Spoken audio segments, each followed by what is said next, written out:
It took Boris Johnson 1,066 days, Rishi Sunak 603 days, but the grand prize goes to Sir Keir Starmer, who in a record-smashing 401 days welcomed his first 50,000 asylum seekers across the English Channel.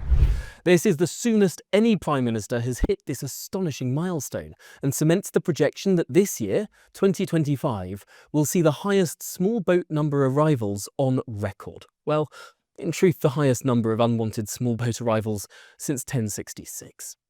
My name's Tom Harwood, and this is GB News Originals. Remember to click that shining red subscribe button to stay completely up to date.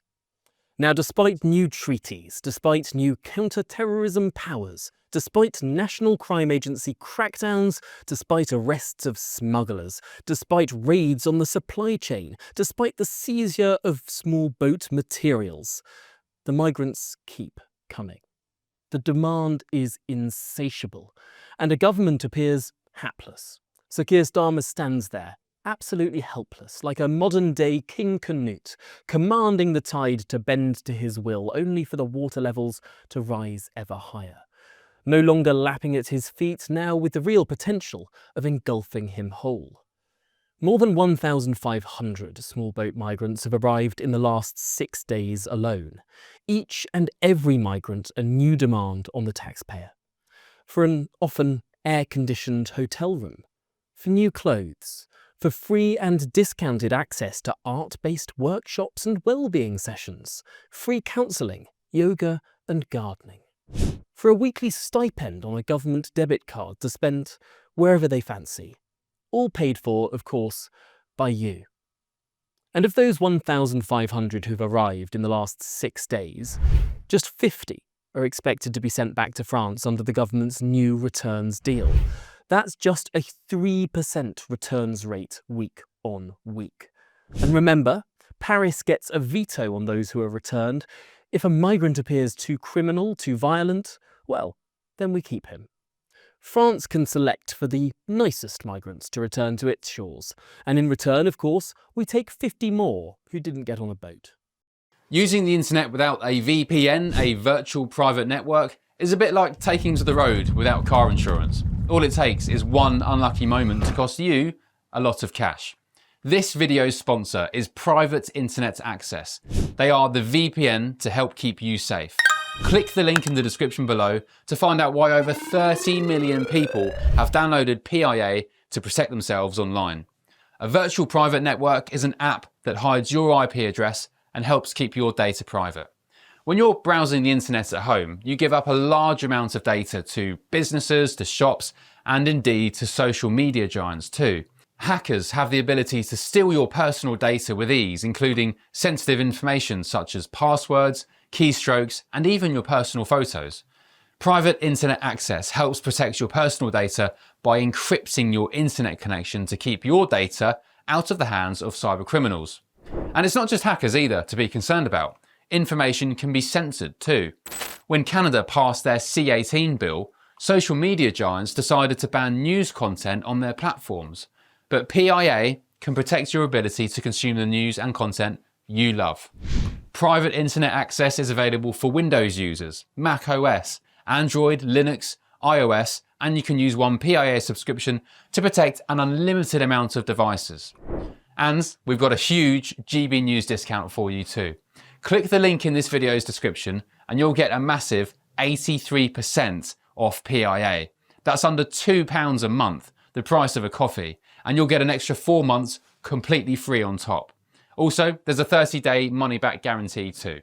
Visit piavpn.com/GB News to start protecting yourself digitally today. Well, to top it all off, our own Home and Security editor Mark White is reporting now that those who get sent back across the Channel are being offered free trips back in another small boat by those people smuggling gangs. If you get sent back by Britain, you get a free trip back to Britain. So let's recap. A 3% returns rate, a 97% chance of avoiding a return to France, and a free trip back to England if you happen to be in the unlucky 3%. It's genuinely hard to see how the returns deal at this scale is anything more than a gimmick. Without returns closer to 100% than 3%, it's almost impossible to see how the business model of this industrial people smuggling operation can possibly be broken. And that brings us on to incentives. Why, beyond language or distant familial links, might a migrant be so desperate to leave a safe European country and come across the English Channel to the United Kingdom? We'll take the testimony of one asylum seeker recently interviewed on BBC Newsnight. Amazingly, he said the quiet part out loud. "I had asylum in Greece, but nobody wants to live in a tent." Have a listen. When you are there, you are so desperate. You are risking your life. You know it's dangerous.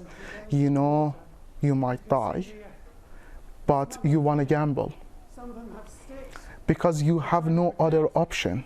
It is scary. I cannot swim, and I thought maybe I will die.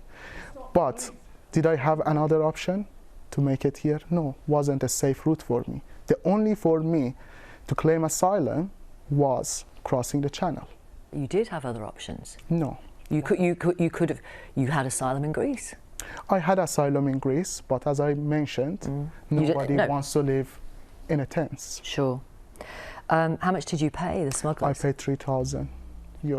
Yes, that's right. He paid €3,000 instead to come to Britain.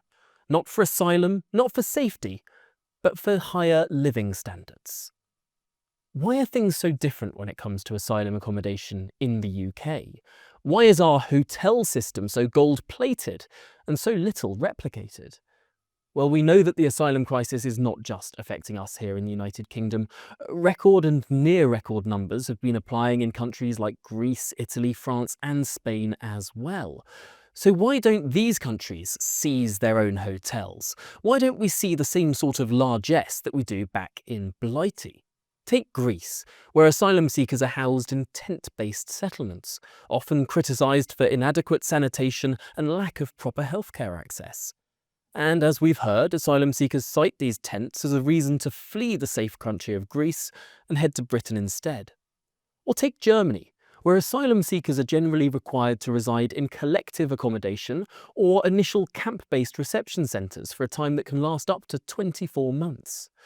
For many other countries, unlike in Britain, designated accommodation has simply not kept up with demand.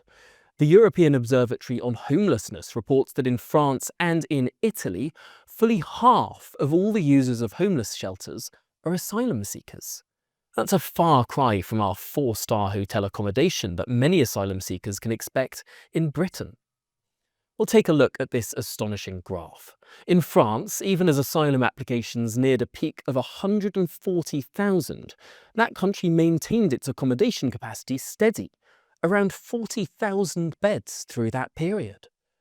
Whilst homeless asylum seekers are a relatively rare sight in Britain, they're a common part of life in European countries. So why the disparity? Well, in the United Kingdom, the government follows its own strict legal duty to provide not just shelter, but a higher quality of accommodation. We gold-plate this duty unlike almost any other country. In 1999, Tony Blair's Immigration and Asylum Act made clear that British taxpayers are on the hook for providing accommodation for all destitute asylum seekers. In the years since the Act, judicial reviews have mandated ever higher standards, leading of course to these costly hotels. Cheaper solutions face legal challenges. The Home Office settles upon hotels as ironically the cheaper option, while still avoiding breaching those minimum standards set out by judicial review after judicial review. The sort of accommodation offered by Greece is undoubtedly illegal in this country under the modern interpretation of the British Immigration and Asylum Act. If the government was looking for a hard-nosed PR win, they could do a lot worse than amending the minimum legal standards for taxpayer-funded asylum seeker accommodation. It's unsustainable for the British taxpayer to go on footing for an ever higher bill for up to 4-star hotels, whilst countries on the continent make do with much more meagre provision. Hotels, of course, are not the only pull factor, but they are undoubtedly a sign of the lack of control and mixed messaging put out by subsequent governments. How can they simultaneously tell people not to come when they offer creature comforts for those who do? Root and branch reform of what is actually offered to asylum seekers must be part of any solution that hopes to build back trust with the British people, who are, without doubt, utterly exasperated at the state of this crisis. But what do you think? Do you think that the asylum accommodation offered in this country goes beyond anything in comparable countries over in Europe? Do you think that Britain would be able to change this law, or would it get stymied with reviews not just in our courts here in this country, but also with the ECHR? Well, do get involved in the comment section down below, and remember to click that subscribe button to stay up to date on this growing crisis.